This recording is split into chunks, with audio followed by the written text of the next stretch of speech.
The Sands Casino, 1967. Frank Sinatra stands center stage, spotlight burning, when he spots them. Three made men, front row, arms crossed, their message clear as the Nevada sky. Sing what we tell you, or face consequences that end more than careers. The room holds its breath. What Sinatra does next shatters every rule the mob wrote for Vegas. Las Vegas in the 1960s wasn't just a desert playground. It was an empire built on mob money, controlled by families from Chicago, New York, and Cleveland. Every casino, every show, every dollar, the outfit owned it all. Frank Sinatra was the biggest star in the world, Rat Pack leader, box office king, the voice that defined a generation. But Vegas wasn't Hollywood. Here, talent meant nothing if you crossed the wrong people. The mob didn't make requests, they made orders, and performers who forgot that lesson found themselves blacklisted, broken, or buried in the desert. Everyone knew the rules, everyone followed them, until one night, Frank Sinatra decided he didn't. To understand what happened that night, you need to understand the Vegas that existed before it. The Strip was paradise wrapped in neon, built on a foundation of blood money and concrete. Behind every jackpot, every showgirl, every complimentary suite stood men who'd killed for less than a bad joke. The Chicago outfit ran the Stardust. The Cleveland syndicate controlled the Desert Inn. New York's 5 families had their fingers in the Tropicana, the Flamingo, the Riviera. And the Sands, the crown jewel of the Strip, belonged to them all. Frank Sinatra wasn't just a headliner at the Sands. He was a part owner, 9%. Enough to feel important, not enough to call shots. The real power sat in back rooms where cigarette smoke hung thick and conversations ended careers with a nod. Sinatra knew these men, grew up around guys like them in Hoboken, sang at their clubs, drank at their tables. They weren't strangers, they were, in Frank's mind, friends, associates, guys who appreciated talent and loyalty. But Frank misunderstood something crucial about the mob's version of friendship. It lasted exactly as long as you were useful. And the moment you thought yourself equal, the moment you forgot your place in the hierarchy, that friendship evaporated like morning mist over Lake Mead. The tension started building weeks before that legendary night. Sinatra was expanding his empire. Movies, records, television specials.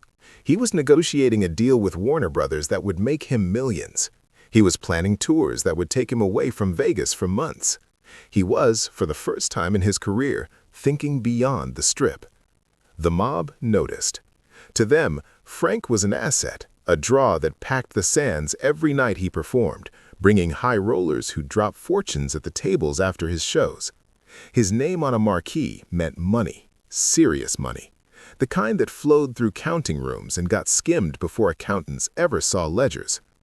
When Frank talked about spending less time in Vegas, the family saw lost revenue.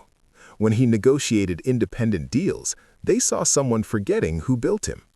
When he started making decisions without consulting them, they saw disrespect. And in their world, disrespect got corrected fast. It started with suggestions, friendly advice delivered over dinner. Frank, you're spreading yourself thin. Focus on what works. The Sands, your people.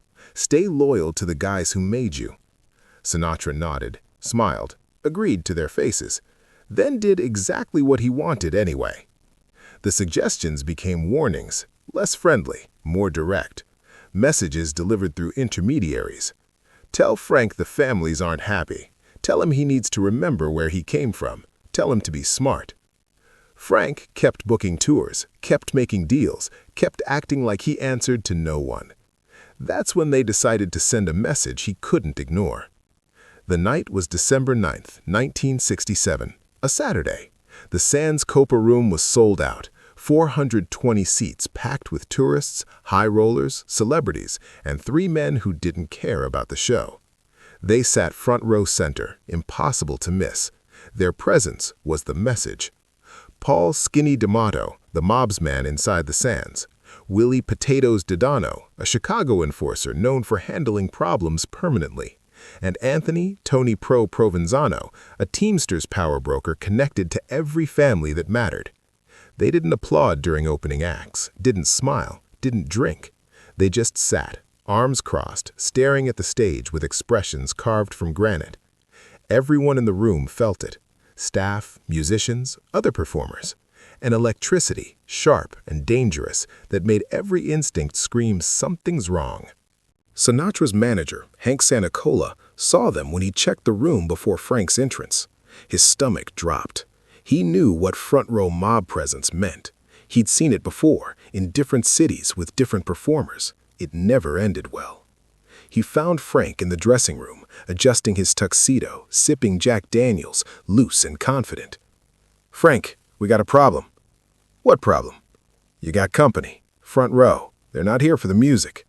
Frank's expression didn't change. He took another sip. "Yeah? Who?" When Santacola listed the names, something flickered behind Frank's eyes. Recognition, calculation, maybe concern. But his voice stayed steady. "They bought tickets like everyone else." "Frank, this isn't a social call. They're sending you a message. You need to be careful tonight. Play it safe. Give them what they want to hear." But what he didn't know would change everything. Because Frank Sinatra had already made his decision weeks ago. He was done taking orders, done asking permission, done being treated like mob property.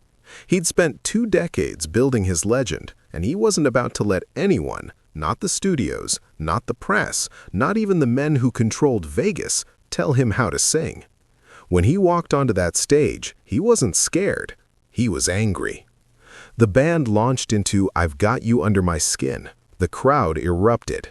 Spotlight hit Frank center stage, crisp tuxedo, perfect posture, that unmistakable confidence radiating from every movement. He grabbed the microphone, started singing, but his eyes were locked on row 1. The 3 men didn't react. Stone faces, a wall of intimidation designed to unsettle, to remind him who held power in this room. Frank smiled, not nervous, not forced, a genuine "I see you" smile that carried more challenge than fear. He finished the first song to thundering applause. The band immediately moved into the next number, but Frank raised his hand. The music stopped. Dead silence in the Copa room. 420 people holding their breath. "You know," Frank said, his voice casual, conversational, like he was talking to old friends at a bar. "I was gonna stick to the set list tonight, play it safe, give you the hits you came to hear." He paused, let the tension build, let every eye in the room focus on him. But then I remembered something. Another pause, longer, dangerous. "I don't play it safe." The crowd laughed, nervous energy releasing, but the 3 men front row didn't move, didn't blink. Their message was clear. This isn't funny. Watch yourself. Frank's bandleader, Bill Miller, sat at the piano, fingers frozen over keys. He'd worked with Sinatra for 15 years. He knew every mood, every signal, and right now, every instinct told him Frank was about to do something reckless. "Bill," Frank said, not breaking eye contact with the front row, "how about we skip ahead? Let's do My Way." The room shifted, small movement, but everyone felt it. My Way wasn't just a song, it was Frank's anthem, his declaration of independence, a middle finger wrapped in melody to everyone who'd ever tried to control him. And it hadn't been released yet. He'd been workshopping it for weeks, planning to debut it on his terms. Singing it here, now, in front of the mob's enforcers, wasn't artistic expression, it was warfare. Bill hesitated, 1 second, 2, his eyes asking the question, "Are you sure?" Frank nodded once, the kind of nod that ends debate. The piano started, soft, that iconic opening, instantly recognizable even though no one in the audience had heard it before. Frank began singing. "And now the end is near." His voice filled every corner of the Copa room, powerful, controlled, defiant. "And so I face the final curtain." Paul D'Amato leaned forward slightly, a barely perceptible movement that might have meant nothing or might have been a signal. My friend, I'll say it clear. Willie Dodano's jaw tightened. His hands, resting on the table, curled into fists. I'll state my case, of which I'm certain. Tony Provenzano didn't move at all, but his eyes, cold, calculating, never left Frank's face. The entire performance became a battlefield, every note a calculated strike, every pause a dare. Frank wasn't just singing lyrics, he was delivering a message. I don't care who you are. I don't care what you threaten. I answer to no one. I've lived a life that's full. The band swelled behind him, trumpets bright and bold, strings surging with emotion. I traveled each and every highway. His voice grew stronger, louder, more defiant with every line. And more, much more than this. The moment stretched, time seemed to slow. 420 people transfixed, 3 mobsters radiating menace, 1 man standing center stage, refusing to yield. I did it my way. The final note hung in the air, powerful, absolute, unchallengeable. For 3 seconds, an eternity in a showroom, total silence. Then the room exploded. Applause like thunder, standing ovation, people on their feet, shouting, whistling. Not just because the song was beautiful, because they'd witnessed something they couldn't fully articulate. A line crossed, a rule shattered, a moment when someone looked power in the eye and didn't blink. Frank stood there, microphone in hand, chest rising and falling with controlled breaths, staring directly at the 3 men who hadn't moved. D'Amato's expression was unreadable. Dodano looked like he wanted to flip the table. Provenzano just stared. Then the unthinkable happened. Tony Pro stood, slowly, deliberately, every eye in the room tracking his movement. This was it, the moment where consequences became real, where defiance met retribution. He reached into his jacket. Security tensed. Hank Sinatra, watching from the wings, felt his heart stop. Bill Miller's fingers froze on the piano keys. The entire room held its collective breath. Tony pulled out a cigarette, lit it, took a long drag. Then he nodded, once, almost imperceptible, and walked out. D'Amato and Dodano exchanged glances, some silent conversation passing between them. Then they stood too. No violence, no confrontation. They simply left. The room exhaled. Frank smiled, that famous Sinatra smile, the one that said, I knew it would work out, even though everyone, including Frank, knew how close he'd just come to disaster. He turned to Bill Miller. Let's give him something fun. How about Luck Be a Lady? The band launched into the upbeat number, the crowd went wild, and Frank performed the rest of his show like nothing had happened, like he hadn't just gambled his life on a song and a smirk. But backstage, after the curtain dropped, after the applause faded, the reality set in. Hank Sinatra found Frank in his dressing room, tie loosened, Jack Daniels in hand, that post-show adrenaline still radiating off him.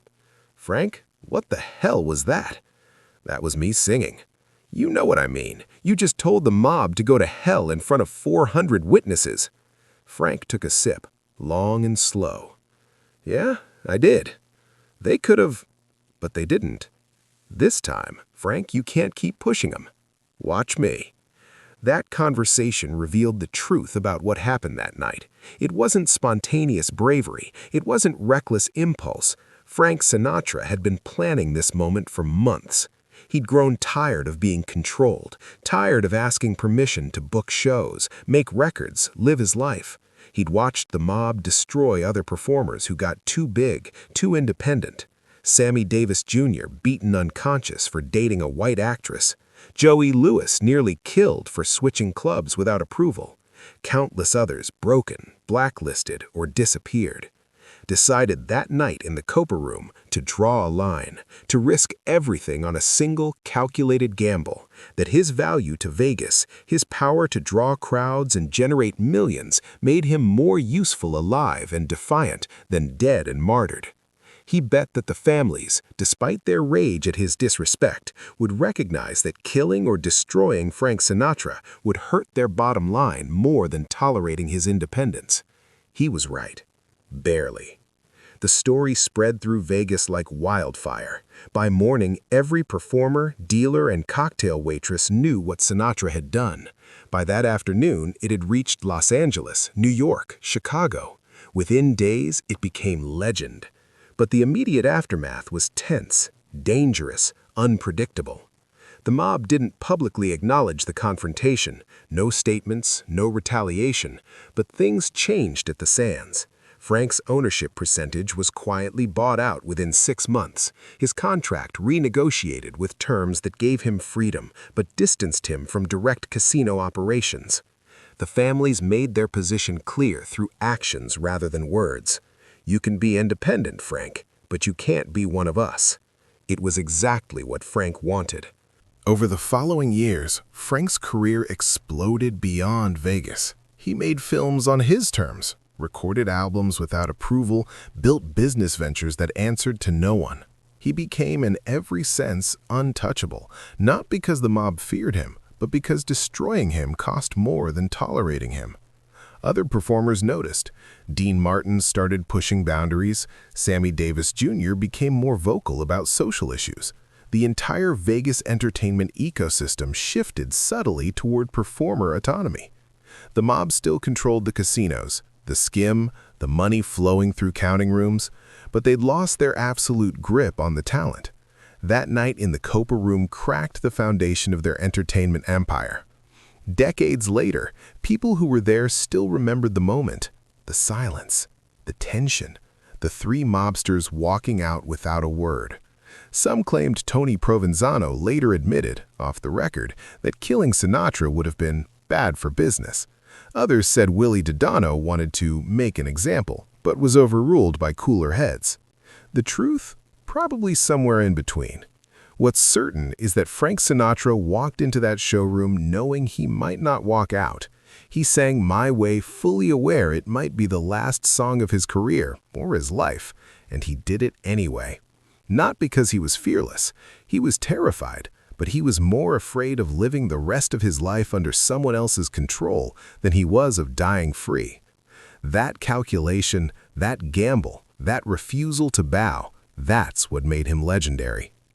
By 1970, the corporate takeover of Vegas was in full swing. Howard Hughes bought casino after casino, pushing the mob out through sheer financial power and legal pressure. The FBI crackdown on organized crime intensified. The family's grip on the Strip loosened year by year. But in many ways, the erosion started in December 1967 in the Copa Room, when one man stood on stage and reminded everyone watching that talent doesn't kneel. Frank continued performing in Vegas for another 2 decades. He'd walk through casinos and command respect from everyone, dealers, pit bosses, even the ghosts of mobsters long dead, because they remembered. The city remembered. Vegas was built on the backs of dangerous men who controlled everything through fear and force. It thrived because performers, terrified of consequences, gave them exactly what they wanted. Until one night, one song, one defiant smile that said, "Not me, not anymore, never again." The mob owned Vegas. The buildings, the tables, the shows, they collected tribute from everyone who worked the Strip. They wrote the rules and enforced them with brutal efficiency. But they couldn't own Frank Sinatra. That night in the Sands Copa Room didn't just save his career, it redefined what was possible. It proved that courage, delivered at the right moment in the right way, could shatter chains built from fear. Frank did it his way, and Vegas was never the same.